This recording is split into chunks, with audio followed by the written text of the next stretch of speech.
Hey folks, Mike Stone back again with another video installment. This time to show you how to fill your batteries using the single point battery water fill system.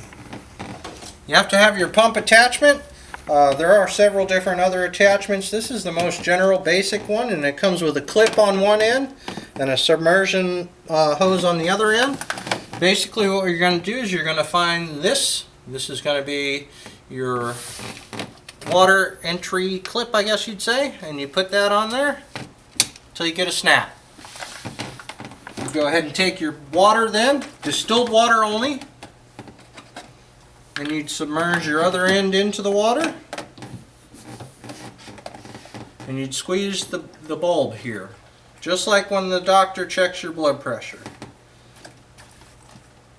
Anyhow, as you see, the water starts making its way through the lines, and it fills all the batteries at the same time.